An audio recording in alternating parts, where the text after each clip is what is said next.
Chers amis, nous allons aborder aujourd'hui la troisième des 7 églises de l'Apocalypse. Il s'agit de Pergame. Si la précédente était au-dessus de tout soupçon, nous allons voir que ce n'est pas le cas pour Pergame. Nous sommes là à l'époque de l'empereur Constantin et nous allons essayer de comprendre ce qui se passe. Maintenant, j'aimerais que nous regardions quelques photos du site de Pergame ou ce qui a été reconstitué. Vous avez ici l'autel de Zeus, ou du moins ce qu'il en reste. Et vous voyez qu'il en reste peu de choses. Si nous allons ici, nous trouvons les anciens bains de Pergame. Pergame était une ville importante et nous allons le comprendre. Il y avait donc des bains romains et vous avez là ce qui reste des bains romains. Vous avez là aussi l'acropole. Donc vous voyez cette enfilade de colonnes et là encore, Pergame était une ville importante, c'était un chef-lieu de district, pour ne pas dire que ça a été à une époque la capitale de l'Asie mineure. Vous avez là le théâtre de Pergame. Alors c'est intéressant parce qu'il est construit bien sûr à flanc de colline, mais vous voyez que la pente au-dessous de lui est importante. Et donc la ville était plutôt construite sur une certaine élévation, et vous voyez en arrière-plan la ville actuelle qui est construite dans la vallée. Ici, ce qui reste du temple d'Athènes. Vous voyez qu'il en reste peu de choses, quelques moignons de colonnes, c'est tout ce que l'on peut dire. Alors, voici le reste du temple de Dionysos. Beaucoup de temples, comme partout dans les villes romaines. Et là, vous avez une reconstitution de ce qu'était, ou ce qu'on a pu en faire, du temple de Zeus. Très beau temple, mais vous voyez que on ne peut plus en dire quoi que ce soit et qu'il a fallu le reconstituer. Alors Pergame se développe à l'époque de Lysimaque, ville importante, elle possède une bibliothèque avec plus de 200 000 manuscrits. Il paraît que c'est chez elle qu'on aurait inventé le parchemin et par testament de son dernier roi, en moins 133, elle devient province romaine, elle est placée sous la dépendance de Rome, qui en fait sa capitale de la province d'Asie. Et c'est là, à Pergame, que siégeait le proconsul. J'aimerais maintenant vous amener à lire ce texte qui se trouve au chapitre 2 de l'Apocalypse, des versets 12 à 17. « Écris à l'ange de l'église de Pergame. Voici ce que dit celui qui a l'épée aiguë à 2 tranchants. Je sais où tu demeures. Je sais que là est le trône de Satan. Tu retiens mon nom et tu n'as pas renié ma foi, même au jour d'Antipas, mon témoin fidèle, qui a été mis à mort chez vous, là où Satan a sa demeure. Mais j'ai quelque chose contre toi. C'est que tu as là des gens attachés à la doctrine de Balaam, qui enseignait à Balak à mettre une pierre d'achoppement devant les fils d'Israël pour qu'ils mangeassent des viandes sacrifiées aux idoles et qu'ils se livrassent à l'impudicité. De même, toi aussi, tu as des gens attachés pareillement à la doctrine des Nicolaïtes. Repens-toi donc, sinon je viendrai à toi bientôt et je te combattrai avec l'épée de ma bouche. Que celui qui a des oreilles entende ce que l'Esprit dit aux églises. À celui qui vaincra, je donnerai de la manne cachée, et je lui donnerai un caillou blanc. Et sur ce caillou est écrit un nom nouveau que personne ne connaît, si ce n'est celui qui le reçoit. » Le message est toujours bâti de la même manière, avec une carte de visite. Jésus se présente d'une certaine manière, il fait un constat. Sur la base de ce constat, il donne des conseils Et au-delà, pour ceux qui suivent les conseils, il y a la promesse. Alors voyons comment Jésus se présente. Voici ce que dit celui qui a l'épée aiguë à deux tranchants. Cette épée aiguë à deux tranchants, nous la connaissons, nous en avons déjà parlé.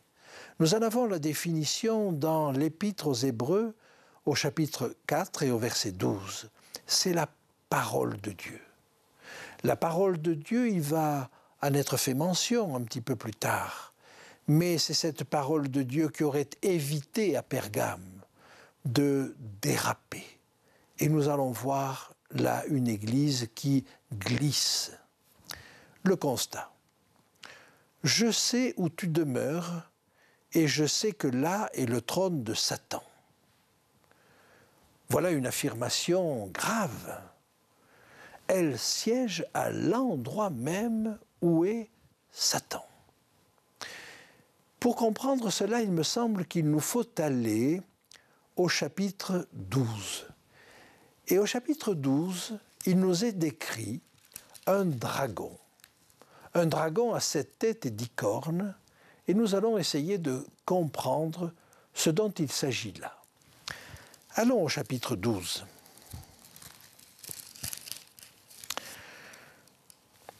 Verset 3. Un autre signe parut encore dans le ciel, et voici c'était un grand dragon rouge, ayant 7 têtes et 10 cornes, et sur sa tête 7 diadèmes. L'explication de ce symbole nous est donnée au verset 9. « Et il fut précipité, le grand dragon, le serpent ancien, appelé le diable et Satan, celui qui séduit toute la terre. » Ce dragon représente donc Satan. Mais où Satan a-t-il sa demeure? Eh bien, nous pouvons le comprendre à travers un détail qui nous est donné là sur justement ce dragon. Regardez ce qui est dit au verset 3. Un autre signe parut encore dans le ciel. Voici, c'était un grand dragon rouge ayant 7 têtes et 10 cornes, et sur ses têtes, 7 diadèmes. Alors le diadème est le symbole de la royauté, du pouvoir exécutif. Eh bien, ces diadèmes sont sur les 7 têtes.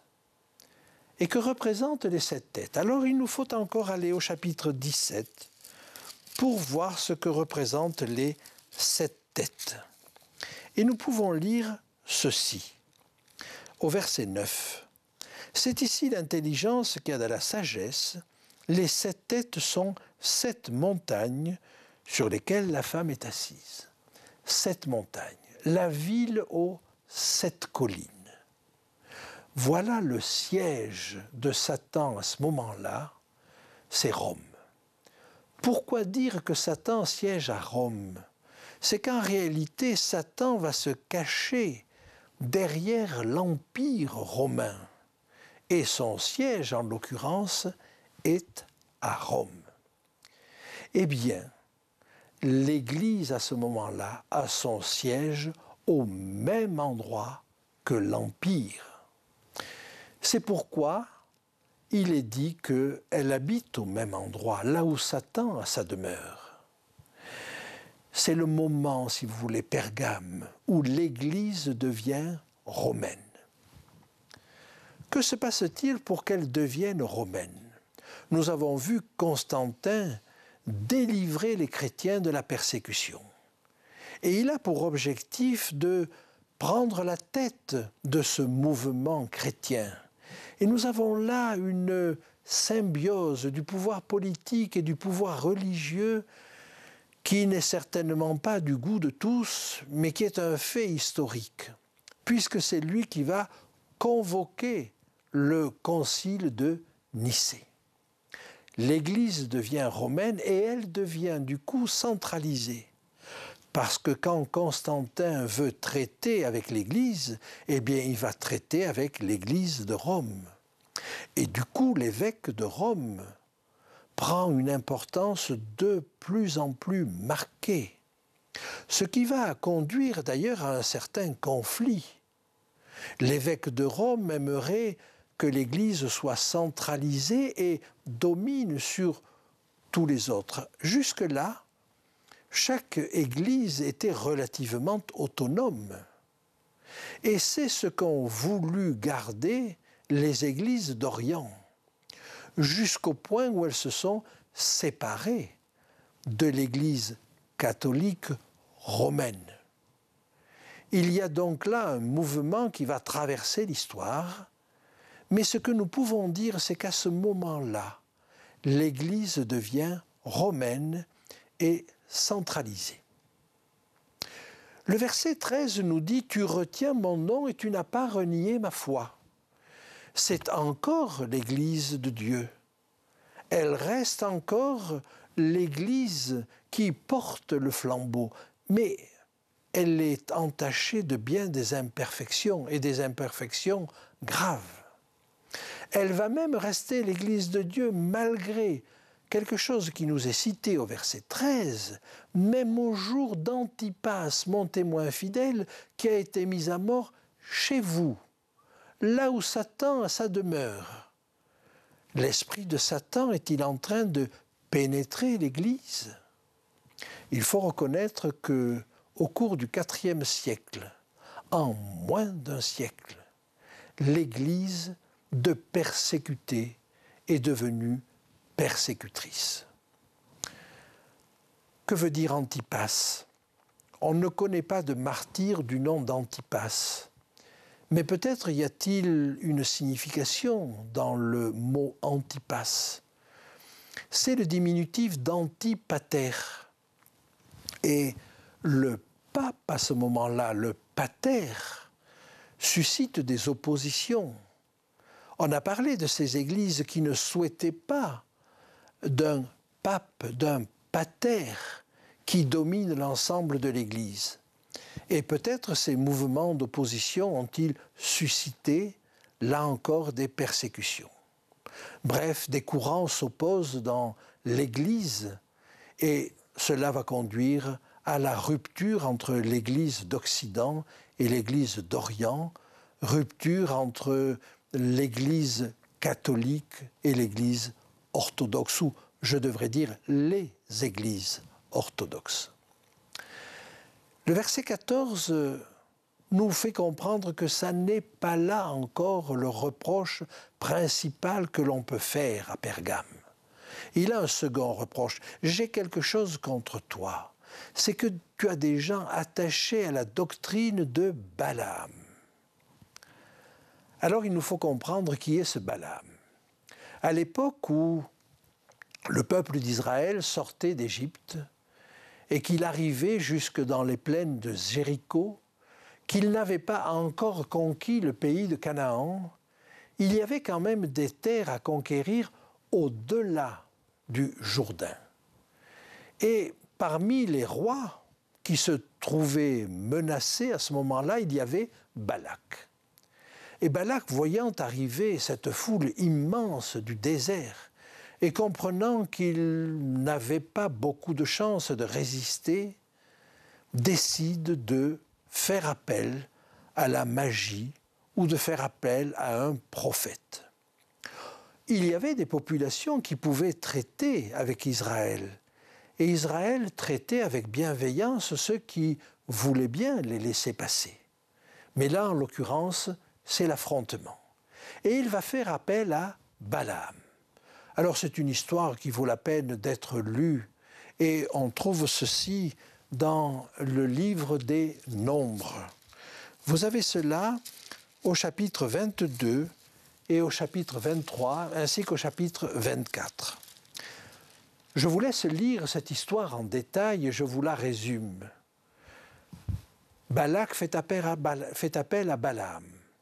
Balaam, après certaines hésitations, finit par accepter, mais avec une condition. Il ne pourra dire que ce que Dieu lui dit.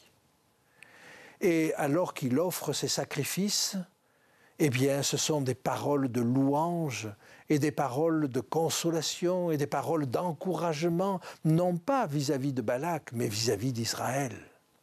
Balak est furieux, il le fait changer de position, il le met à un endroit où il ne peut voir qu'une partie du peuple d'Israël. Mais c'est la même chose. Balaam ne peut lancer que des bénédictions sur Israël. Alors, à ce moment-là, Balak va être obligé de le congédier. La suite de l'histoire nous dit simplement que Israël est allé combattre les armées de Balak et a perdu. Et il faut aller un petit peu plus loin pour comprendre ce qui s'est passé.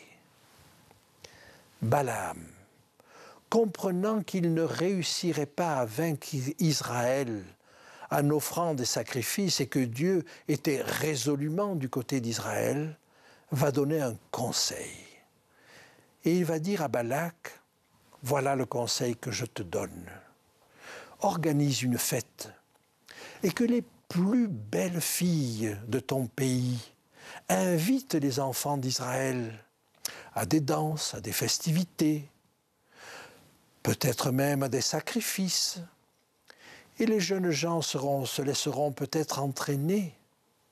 Et ce qui devait arriver, arriva. Les jeunes gens se sont laissés entraîner à l'impudicité. Et là, Israël n'était plus protégé par Dieu. Et ils ont perdu la bataille. Il a fallu que le peuple se ressaisisse. Mais il l'a fait. Et ainsi, il a pu vaincre Balak. Et bien de la même manière, le texte nous dit qu'il y a à Pergame des gens qui sont attachés à la doctrine des Nicolaïtes.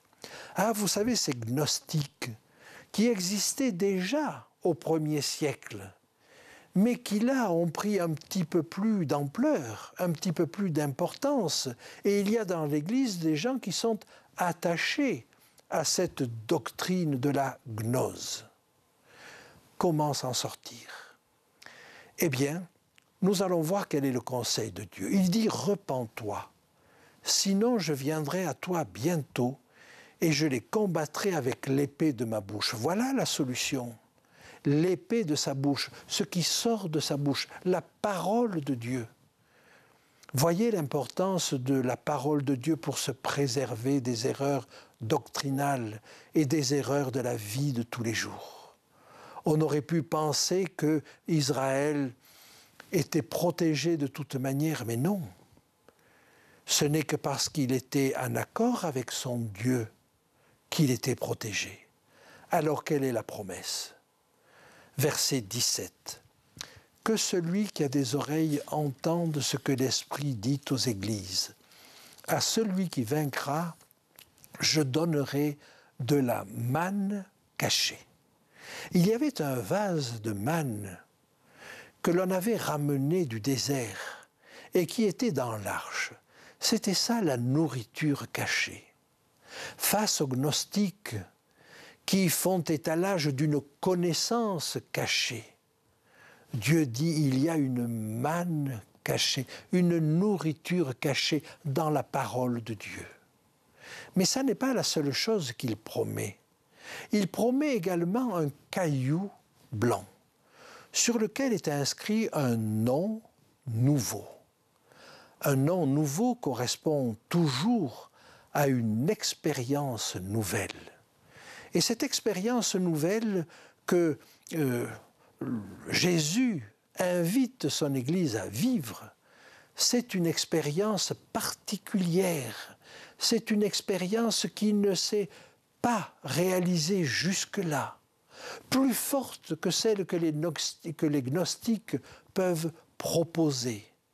Donc vous voyez que ce message vient s'opposer à l'enseignement des gnostiques. Alors, voulez-vous vivre une vie nouvelle, une expérience nouvelle ? Quelque chose qui n'a pas été vécu par vous jusque-là? N'allez pas chercher chez les gnostiques. N'allez pas chercher dans les théories du New Age. N'allez pas chercher ailleurs, chez Balaam ou chez qui que ce soit. Mais cette expérience, elle est tirée de la parole de Dieu. C'est du vécu, c'est du solide. Vous savez, ce caillou blanc, il correspond aussi à une élection. On dit que dans le théâtre romain, le caillou blanc, c'était le salut pour le gladiateur à qui on l'offrait, alors que si on voulait le voir mourir, c'était un caillou noir qui était proposé. Que voulons-nous faire? Que voulons-nous vivre? Voulons-nous recevoir un caillou blanc? Alors c'est une vie nouvelle à laquelle nous sommes appelés. Une expérience que nous n'avons pas vécue jusque-là. Une expérience avec Jésus. Ce n'est pas une connaissance simplement. C'est un vécu avec Jésus. C'est une rencontre. Et il y a dans la rencontre avec Jésus quelque chose de neuf, quelque chose qui va transformer notre vie. Je vous ai parlé de cette expérience de rencontre avec l'Apocalypse, mais ce que ça m'a apporté, c'est une rencontre avec Jésus. Eh bien, j'espère que la rencontre de ce texte d'Apocalypse, ce sera une rencontre avec Jésus. Et vous verrez, vous expérimenterez le bonheur d'une vie nouvelle en Christ.